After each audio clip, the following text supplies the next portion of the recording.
सर्वांना जय भीम।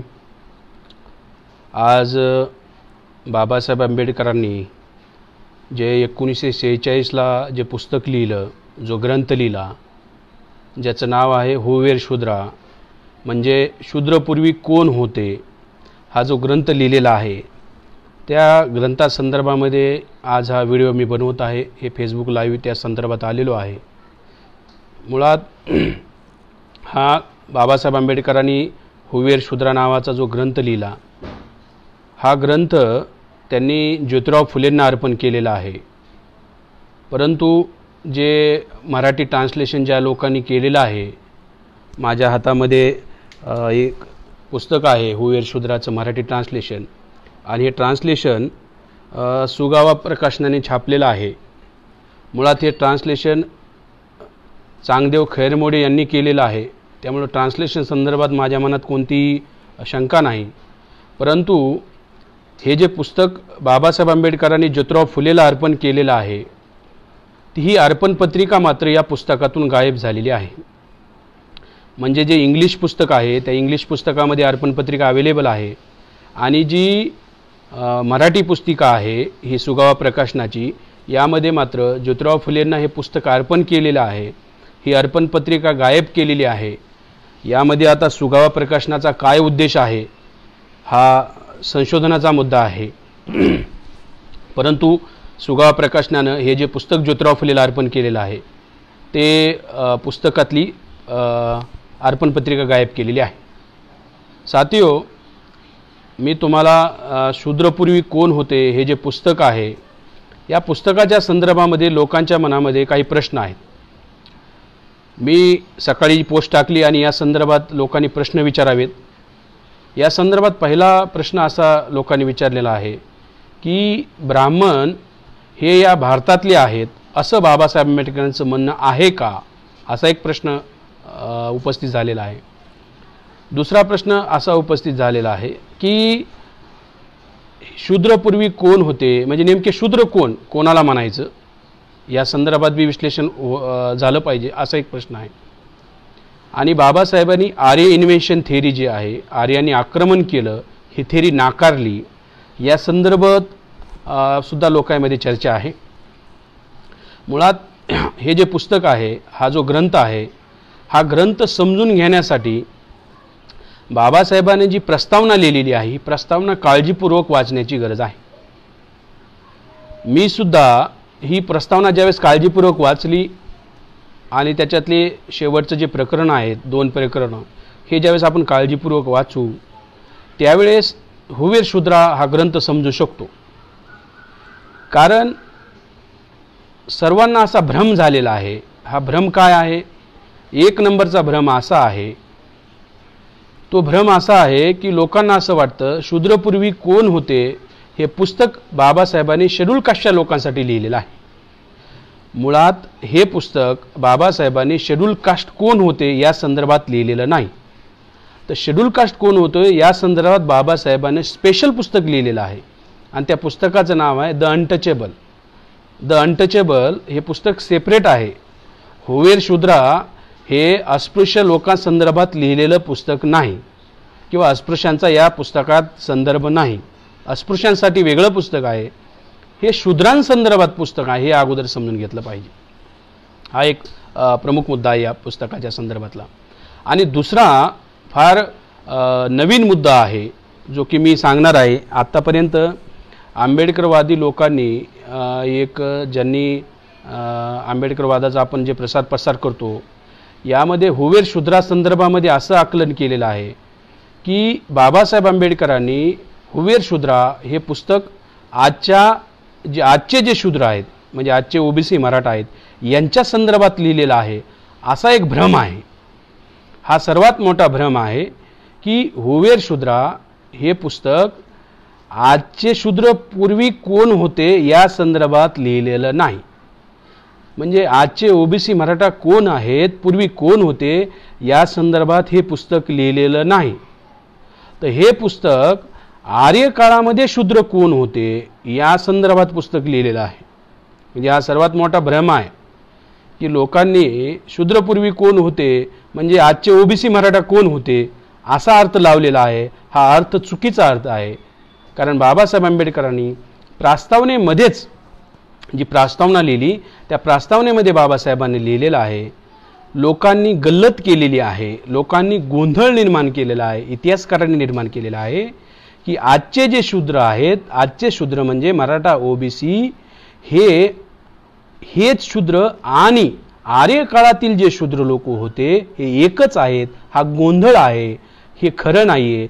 आजचे शूद्र हे वेगळे शूद्र आहेत, हे वेगळे लोक आहेत आणि आर्यांच्या काळातले शूद्र जे लोक आहेत ते वेगळे लोक होते. हा सिद्धांत बाबासाहेबांनी सांगितलेला आहे.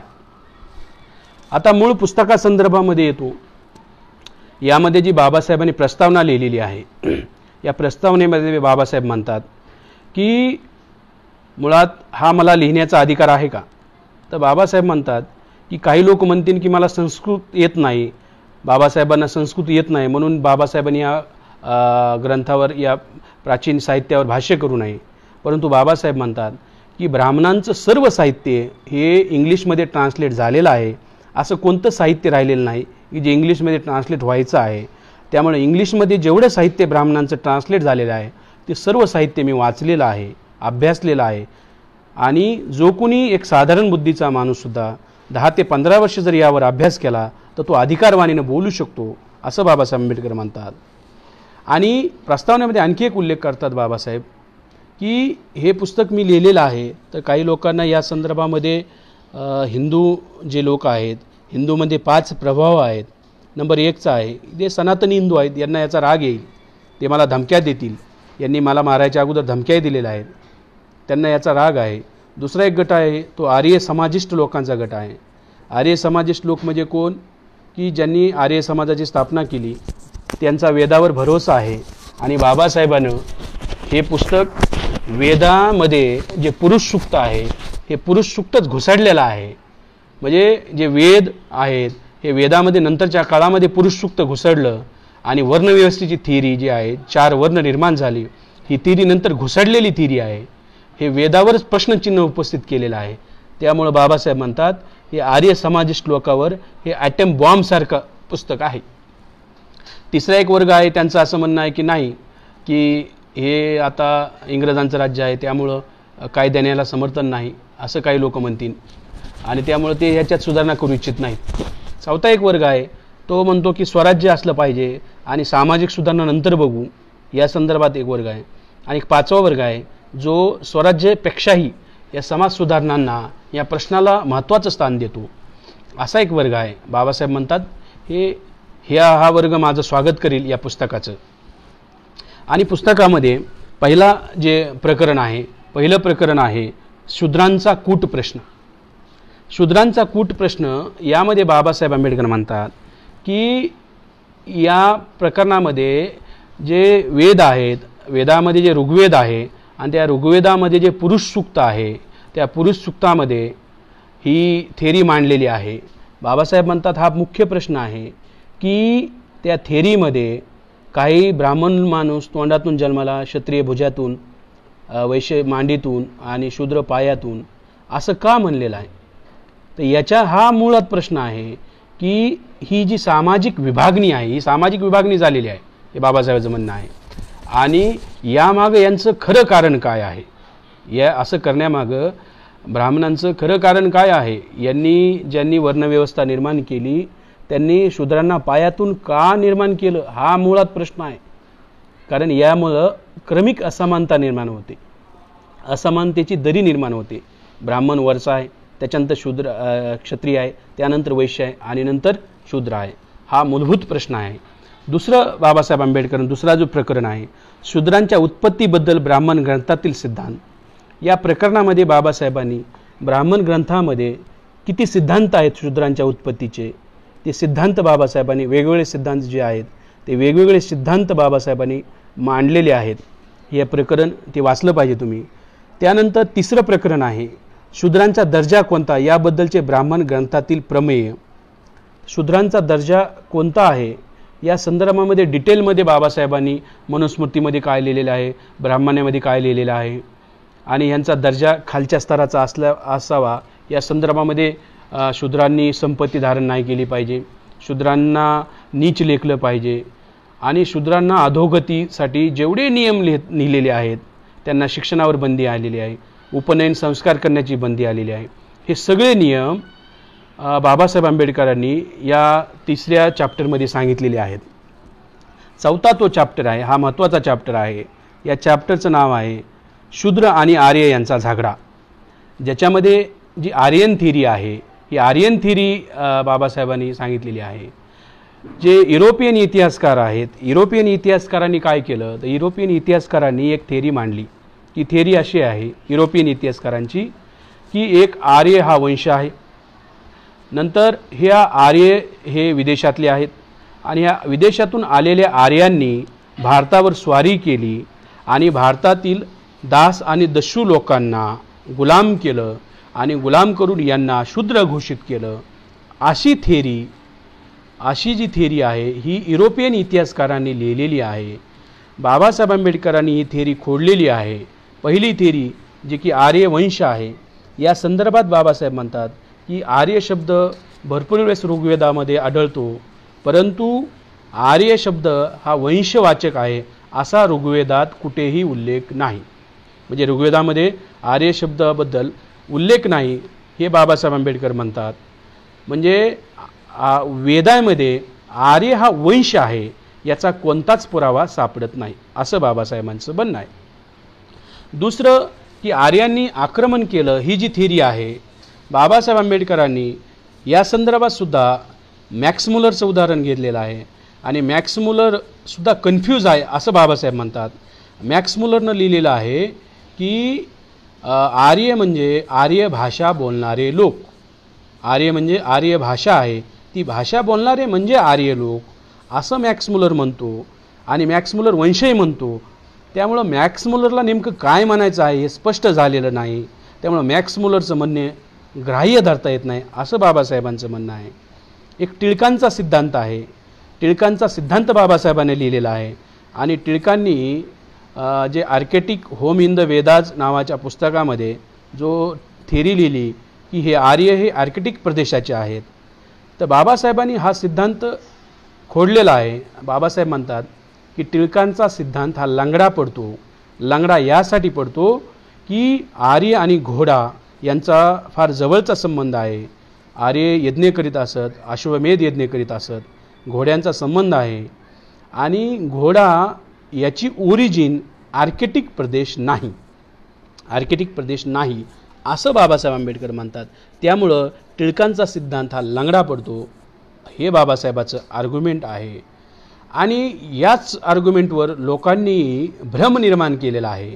की काय भ्रम केलेला आहे निर्माण, की हा भ्रम निर्माण केला की बाबासाहेब आंबेडकर हे आर्य सिद्धांत आहे, आर्यांनी आक्रमण केलं हा सिद्धांत नाकारतात.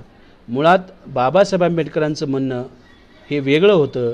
बाबासाहेब आंबेडकर म्हणतात की आर्य हा वंश आहे, याला वेदात पुरावा नाही. एक नंबर 2चं म्हणणं आहे आर्यांनी भारतावर आक्रमण केलं याचा वेदात पुरावा सापडत नाही. म्हणजे युरोपियन इतिहासकारांनी जे म्हणलेलं आहे त्याचा वेदात पुरावा सापडत नाही हे बाबासाहेब आंबेडकर म्हणतात. आणि दुसरी गोष्ट बाबासाहेब आंबेडकर म्हणतात, मी तुम्हाला बाबासाहेबाच्या शब्दात जर वाचून दाखवायचं म्हणलं तर बाबासाहेब आंबेडकर हे म्हणतात की आर्यवंशातील लोकांची डोकी लांब असतात असे वर्णन मानववंशशास्त्रज्ञ करतात. आर्यवंशाचे अस्तित्व सिद्ध करण्यास हे वर्णन पुरेसे दिसत नाही. याशिवाय दुसरे सबळ पुरावे पुढे आणले पाहिजेत, कारण लांब डोक्याचे लोक दुसऱ्याही वंशात आहेत. हे जे म्हणणं बाबासाहेबांचं आहे, म्हणजे युरोपियन इतिहासकारांनी मानववंशशास्त्रज्ञांनी जो सिद्धांत मांडला आहे की आर्यांचे डोके लांब आहेत म्हणून ते विदेशी आहेत, परंतु बाबासाहेब म्हणतात हा सबळ पुरावा नाही, आणखी जर त्याला सबळ पुरावे पाहिजेत. म्हणजे हा सिद्धांत बाबासाहेब लंगडा म्हणतात, म्हणजे कंप्लेट त्याला आधार नाही, मूलभूत आधार नाही असं बाबासाहेबांचं म्हणणं आहे.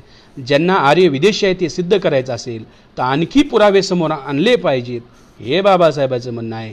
लोकांनी अर्थ काढला की बाबासाहेब आंबेडकर म्हणले की ब्राह्मण इथलेच आहेत. अख्खं पुस्तक माझं चॅलेंज आहे हे जे पुस्तक आहे हुवेर शूद्रा, हे हुवेर शूद्रामध्ये कुठेही बाबासाहेब आंबेडकर ब्राह्मण या देशातले आहेत असं कुठेही म्हणाले नाहीत. हे कुठेही म्हणाले नाहीत. लोकांनी हा भ्रम निर्माण केलेला आहे या पुस्तकासंदर्भामध्ये. दुसरं, जी इन्व्हेन्शन थिअरी संदर्भात बी भ्रम निर्माण केलेला आहे. बाबासाहेबांनी एवढंच म्हणलेलं आहे, या पुस्तकाची जे कन्क्लुजन आहे ते कन्क्लुजन मी तुम्हाला वाचून दाखवतो. या कन्क्लुजनमध्ये बाबासाहेब आंबेडकर म्हणतात की कन्क्लुजन बघा, कन्क्लुजन काय आहेत. आर्यवंश अस्तित्वात होता याबद्दल वेदामध्ये काही पुरावा मिळत नाही. म्हणजे आर्यवंश अस्तित्वात होता याच्याबद्दल वेदात पुरावा नाही. दुसरं, आर्यवंशीय लोकांनी हिंदुस्थानावर स्वारी केली व तेथील मूळचे रहिवासी दास व दस्यू यांना आर्यांनी जिंकले याबद्दल वेदात काही पुरावा मिळत नाही. आर्य, दास व दस्यू यांच्यात वांशिक भेद होता हे दाखवणारा पुरावा वेदामध्ये नाही. आणि आर्यरंगाने दास व दस्यू यांच्यावर निराळे होते असे दाखविणारा पुरावा वेदामध्ये मिळत नाही.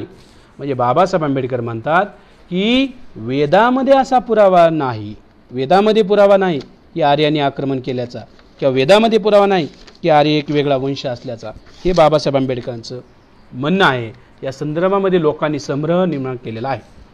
नंतरचं प्रकरण आहे आर्यांचा परस्परातील झगडा. या प्रकरणामध्ये बाबासाहेबांनी सांगितलेलं आहे की आर्य जे आहेत, आर्यामध्ये दोन गट होते. एक जो आर्यांचा गट आहे त्या आर्याच्या गटाने जे ऋग्वेद आहे, ऋग्वेदाची निर्माणी केली.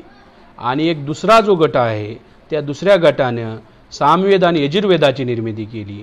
म्हणजे पहिल्या गटानं 2 वेदांची निर्मिती केली, तर दुसऱ्या गटानं दुसऱ्या गटाची निर्मिती केली.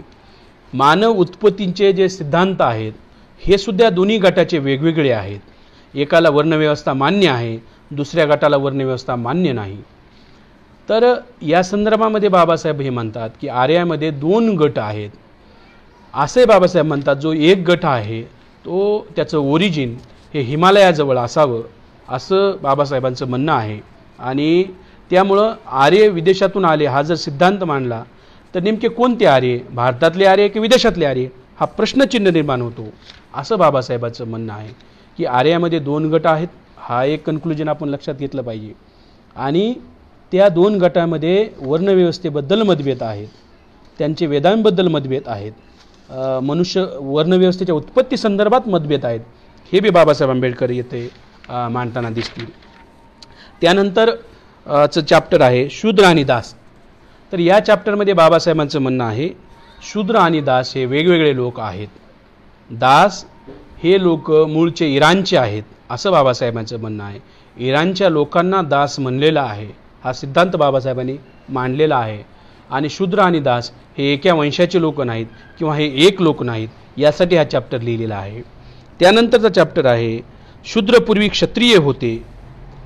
आणि ही जी थिरी बाबासाहेबांनी उभा केलेली आहे, शूद्रपूर्वी कोण होते, तर शूद्रपूर्वी क्षत्रिय होते, हा जो सिद्धांत बाबासाहेबांनी मांडलेला आहे, हा सिद्धांत त्यांनी महाभारतातील जे शांती पर्व आहे त्या शांती पर्वामध्ये पैजवानचा जो उल्लेख आहे तो पैजवानचा उल्लेख शूद्र म्हणून केलेला आहे. त्याच पैजवानचा उल्लेख ऋग्वेदामध्ये आढळतो. त्याच पैजवानाचं दुसरं नाव सुदास आहे आणि त्या सुदासाबद्दल भरपूर सारं ऋग्वेदामध्ये लिहिलेलं आहे.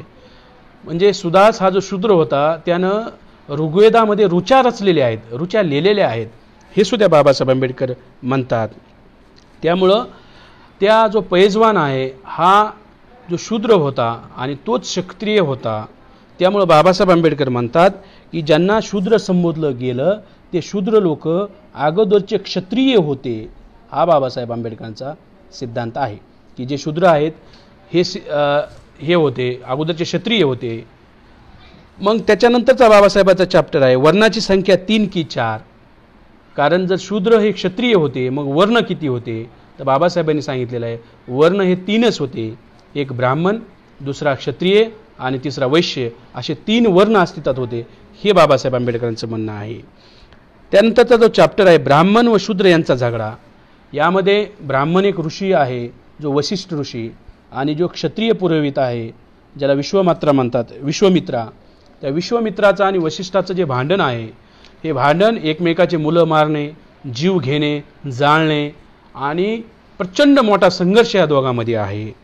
बाबासाहेब म्हणतात की विश्वामित्र हा क्षत्रिय पुरोहित होता आणि ते क्षत्रिय म्हणजे शूद्र, म्हणजे शूद्रामध्ये आणि ब्राह्मणामध्ये मोठ्या प्रमाणावर झगडा सुरू झाला होता.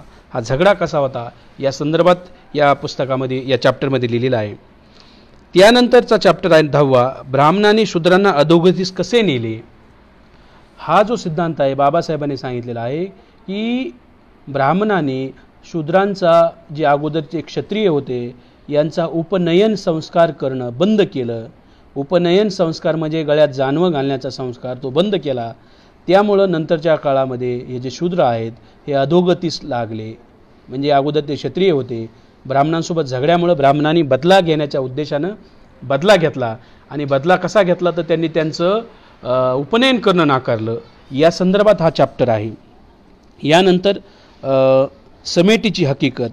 आता समेटीची हकीकत म्हणजे बाबासाहेब म्हणतात यांच्या समेट झाली नाही का, आणि या समेटीच्या संदर्भामध्ये बाबासाहेब म्हणतात की जसं की परशुरामाचं उदाहरण देतात आणि परशुरामाचं उदाहरण त्यांनी याच्यामध्ये दिलेलं आहे.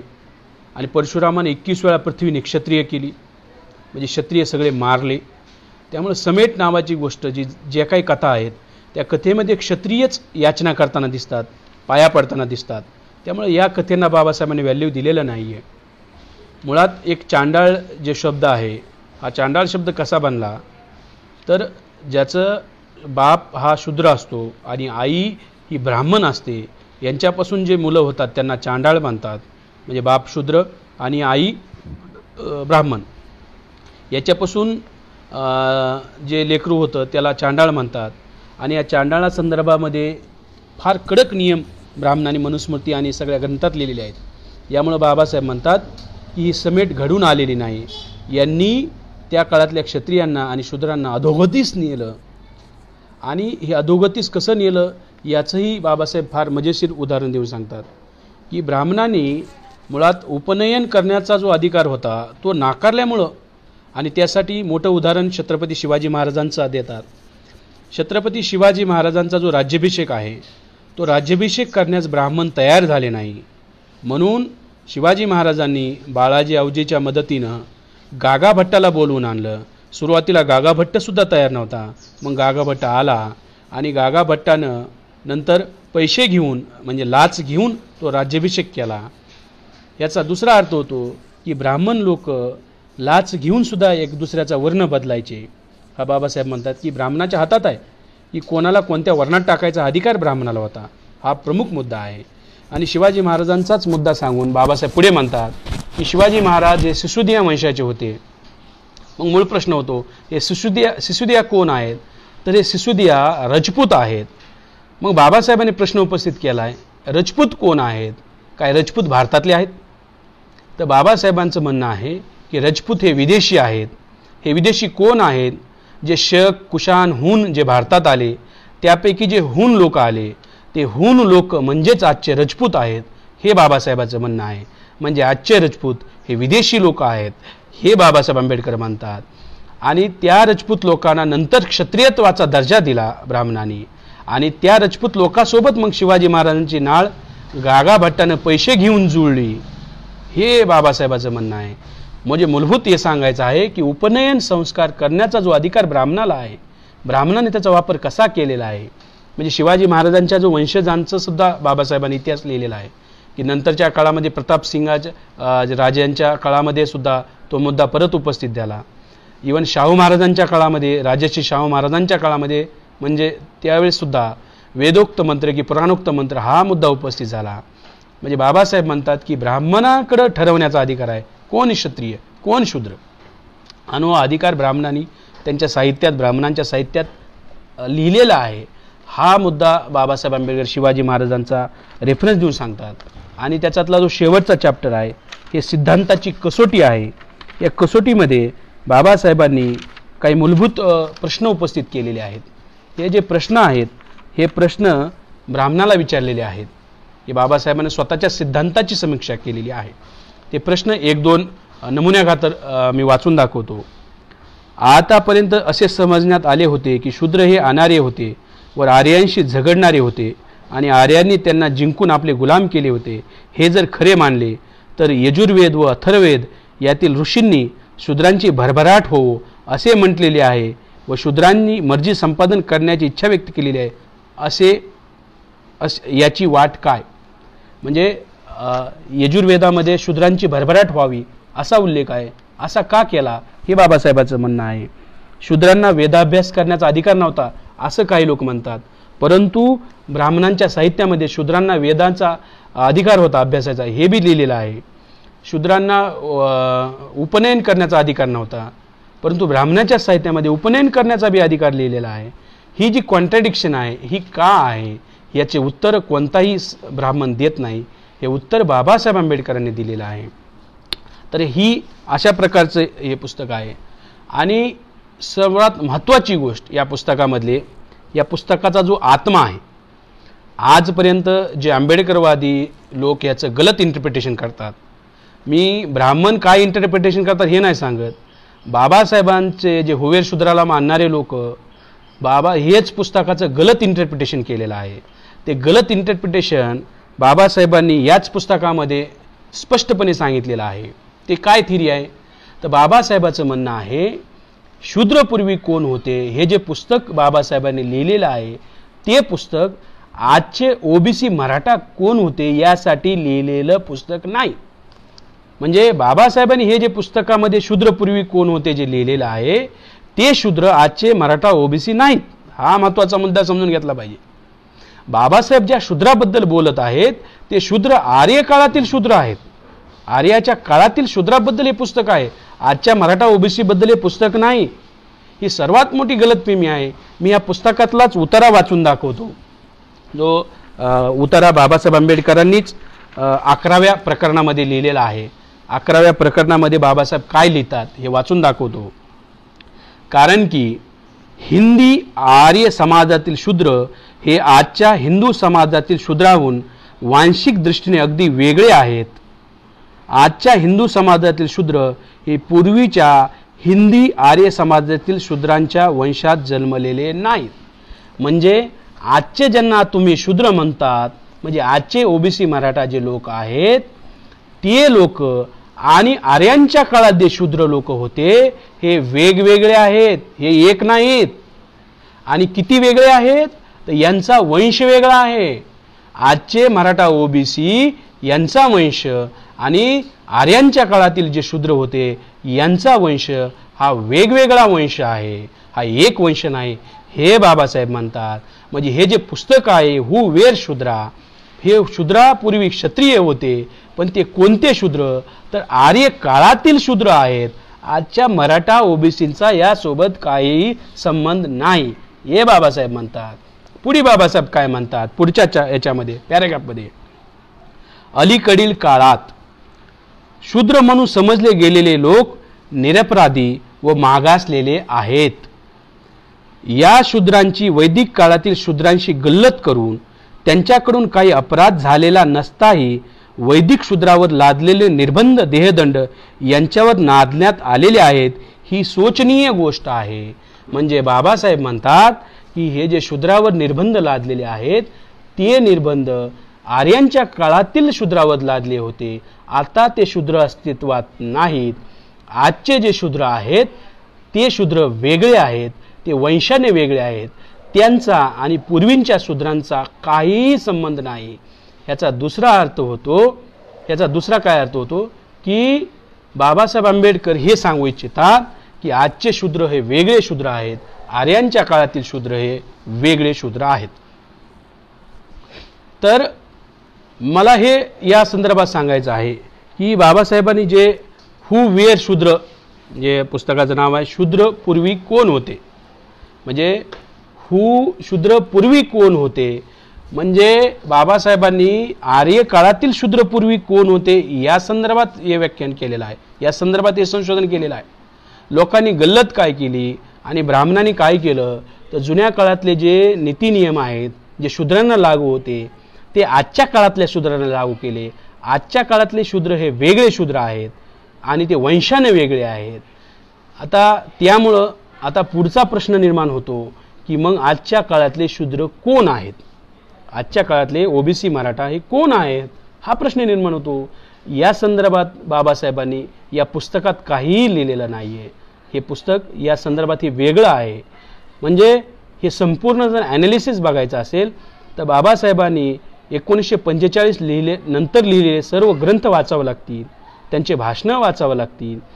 ज्यांनी बाबासाहेबांनी या पुस्तकामध्ये आर्य इन्व्हेन्शन थेरी वेदात पुरावा नाही असं म्हटलेलं आहे. आणि तेच बाबासाहेब आंबेडकर 51चं भाषण 52च्या भाषणामध्ये म्हणतात की जेव्हा भारतात आर्य आले, म्हणजे आर्य विदेशातून आले हे बाबासाहेब आंबेडकर म्हणतात. दुसरा मुद्दा हा उत्पन्न होतो की मग आजचे ओबीसी मराठा कोण आहेत या संदर्भात बाबासाहेब एक पुस्तक लिहित होते. त्या पुस्तकाचं नाव होतं what Brahmins have done to the Hindus, म्हणजे ब्राह्मणाने हिंदूसोबत काय केलं. हा ग्रंथ बाबासाहेबांनी जर लिहून कंप्लीट केला असता, तो कंप्लीट झाला असता तर याच्यावर नवीन दृष्टी प्राप्त झाली असती. त्यामुळं बाबासाहेबांनी हा जो हुवेर शूद्रा नावाचा जो ग्रंथ लिहिलेला आहे, शूद्रपूर्वी कोण होते या संदर्भामध्ये आपण ज्यावेळेस विश्लेषण करतो तर आपलं असं विश्लेषण असतं की हे आजच्या शूद्रा संदर्भातलं आहे, आजच्या मराठा ओबीसी संदर्भातलं आहे. तर हे पुस्तक आजच्या मराठा ओबीसी संदर्भात नाही, हे ते शूद्र वेगळे आहेत हे आपण समजून घेतलं पाहिजे, याचं आकलन केलं पाहिजे. याचा बाबासाहेबांनी याचा उत्तरार्ध लिहिलेला आहे आणि तो उत्तरार्ध आहे द अनटचेबल. म्हणजे हुवेर शूद्रा हे पहिला पूर्वार्ध आहे आणि याचा उत्तरार्ध आहे दुसरं पुस्तक आहे द अनटचेबल. त्या पुस्तकामध्ये बाबासाहेबांनी स्पष्टपणे लिहिलेलं आहे की भारताचा संघर्ष हा बौद्ध धर्म आणि ब्राह्मण धर्म यांच्यातील संघर्ष झालेला आहे आणि तो प्रतिक्रांतीनंतर मोठ्या प्रमाणावर ब्राह्मणांचा जो विजय झालेला आहे. मग त्यांनी अस्पृश्यता लादली, गाईचं मटण खाण्यावरून अस्पृश्यता कशी लादली हा त्यांनी त्याच्यामध्ये सिद्धांत लिहिलेला आहे. यावरून हे स्पष्ट होतं बाबासाहेबांचं, यावरून एक गोष्ट स्पष्ट होते की आजचे ओबीसी मराठा हे नाग लोक आहेत आणि जे अस्पृश्य लोक आहेत ते सुद्धा नाग लोक आहेत. नागांचा सिद्धांत बाबासाहेबांनी मान्य केलेला आहे. बाबासाहेब त्यांच्या द अनटचेबलमध्ये सुद्धा म्हणतात महार आणि मराठे हे एकच आहेत आणि ते कसे एक आहेत, ते वंशाने एक आहेत, बाय रेस एक आहेत. हा सिद्धांत हे लागू होतो. तर या संदर्भामध्ये आणखी एक पुस्तकाबद्दल एक भ्रम आहे लोकांमध्ये. तो भ्रम असा आहे, ओबीसी मराठा लोकांमध्ये भ्रम आहे शूद्रपूर्वी कोण होते म्हणजे शेड्यूल कास्टचे लोक कोण होते असं लिहिलं असेल. हा भ्रम आहे. बाबासाहेबांनी हे पुस्तक अस्पृश्यांसाठी लिहिलेलं नाही हे समजलं पाहिजे. दुसरा एक भ्रम आहे जो मी आवर्जून शेवटी एवढंच सांगेन की तो भ्रम आपण दूर केला पाहिजे. हे पुस्तक आजच्या ओबीसी मराठ्यांसाठी लिहिलेलं नाही. शूद्रपूर्वी कोण होते आणि जर ते क्षत्रिय होते ते म्हणजे आजचे मराठे ओबीसी नाही, हा भ्रम आपण दूर केला पाहिजे. आजचे ओबीसी वेगळे आहेत, आजचे शूद्र वेगळे आहेत, त्या काळातील शूद्र वेगळे होते हे समजून घेतलं पाहिजे. हा संदर्भ मी देऊ इच्छितो. सर्वांनी हे हुवेर शूद्रा नावाचं पुस्तक वाचाल अशी अपेक्षा करतो आणि थांबतो. जय भीम, जय भारत.